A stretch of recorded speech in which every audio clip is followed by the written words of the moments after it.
Title: When Our Hearts Collided. It was the first day of spring when Anya moved to the little town of Glenwood, leaving behind the noise and chaos of the city. She wanted peace, a place where the days slowed down and life felt softer. The cottage she rented overlooked a quiet lake, and she imagined lazy evenings with a cup of tea, reading by the window while birdsong filled the air. She didn't expect to meet anyone. She wasn't looking for love. After her last relationship, she had convinced herself that her heart needed time to heal, that she should stop dreaming about grand gestures and stolen kisses under the stars. But life, as always, had other plans. It happened one evening when she walked down to the lake, camera in hand, chasing the perfect sunset shot. The sky was painted in golds and reds, and the water mirrored every shade like a living painting. She was so lost in the beauty of the moment that she didn't notice someone approaching until she heard a soft voice behind her. "You know," the voice said, "the sunsets are even better from the hilltop. Less trees in the way." Startled, she turned around and found herself staring into the warmest brown eyes she had ever seen. He was tall, lean, dressed simply in a faded t-shirt and jeans, and had an effortless charm about him that made her curious. "I'll keep that in mind," she said, trying not to sound flustered. "I'm Arnav," he said, extending a hand. "Anya," she replied, shaking it gently. He smiled, and something about it lingered in her mind even after he left. Over the next few days, she noticed him often, jogging by the lake in the mornings, carrying groceries from the little market in town, laughing with the elderly shopkeeper who adored him. There was a quiet confidence in the way he moved, and though she didn't want to admit it, her eyes always seemed to find him. It wasn't long before fate gave them another nudge. One late afternoon, she was perched on a rock near the lake, sketching the reflection of the trees on the water, when she slipped slightly, her foot landing on wet moss. Before she could tumble forward, a strong hand caught her wrist. "You have a talent for almost falling into lakes," Arnav said, steadying her with a grin. She laughed, brushing her hair out of her face. "And you have a talent for appearing out of nowhere. Maybe I just like saving you," he teased, helping her sit back down safely. They spent the next hour talking about the town, about her work as a freelance illustrator, about his job as an architect.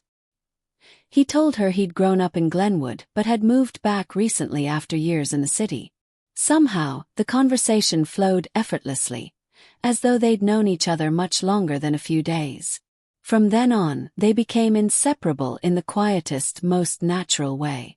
They'd take long walks along the lake, sip coffee at the little cafe with mismatched chairs, and trade stories about their dreams and fears.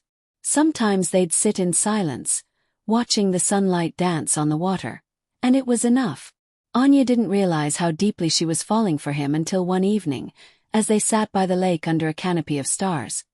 He brushed a strand of hair from her face, his touch lingering just a little too long. Her breath caught, and he seemed to notice. "Anya," he said softly, his voice almost a whisper, "I haven't felt like this in a long time." Her heart raced, but she didn't pull away. "Neither have I," she admitted. He reached for her hand, threading his fingers through hers, and in that quiet moment under the velvet night sky, something unspoken passed between them, a promise neither of them dared to say aloud yet. But falling in love is never without its complications. A few weeks later, Anya learned something that unsettled her. Arnav was being considered for a major architectural project in another city, a project that could take him away for at least a year, maybe longer. She tried to ignore it, telling herself it was none of her business. They weren't officially together after all. Yet, the thought of him leaving stirred a strange ache in her chest. One evening, as they walked along the lake, she finally asked, "Will you take it?" Arnav hesitated. "I don't know yet," he said quietly. "It's a big opportunity. But so is this." He glanced at her meaningfully. She felt her cheeks warm. "You shouldn't make decisions because of me." "Maybe I want to," he said, his tone gentle but firm. She didn't know how to respond, so she said nothing, letting the silence stretch between them. It wasn't uncomfortable, but it was heavy, filled with everything neither of them was saying. That night, she lay awake, staring at the ceiling, her mind tangled with questions. She had come to Glenwood to heal, to be alone, and somehow she'd stumbled into this whirlwind of emotions she wasn't ready for. Yet, when she thought about Arnav, his easy laughter, his steady presence, the way he made even the simplest moments feel extraordinary, she knew she didn't want to lose him. The next evening it rained. Not the gentle kind of drizzle she loved, but a wild, untamed downpour that soaked the earth in minutes. She stood by her window, watching the storm, when a knock echoed through the cottage. She opened the door to find Arnav standing there, drenched from head to toe. His hair plastered to his forehead, rain dripping from his eyelashes. "Arnav," she gasped, pulling him inside. "What are you doing? You'll get sick." "I had to see you," he said, breathless. I've made my decision." Her heart pounded. "And I'm staying," he said simply.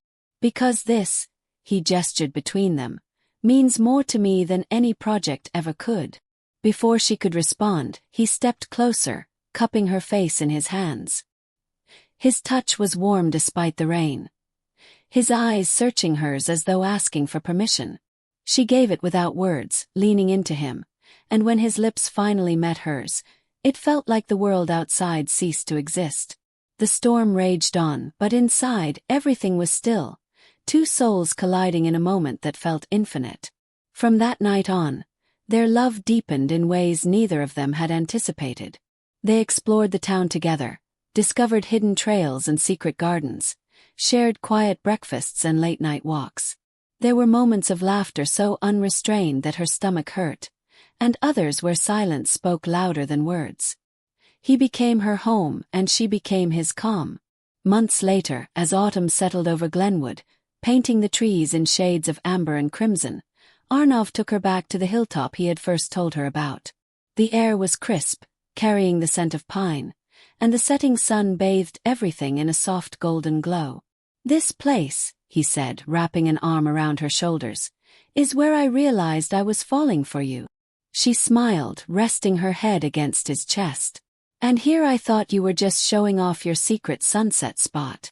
"I was," he admitted with a grin. "But then you smiled, and everything changed." She looked up at him, her heart swelling with a kind of love that left no room for doubt. "I'm glad I came here," she whispered. "So am I," he said, pulling her closer.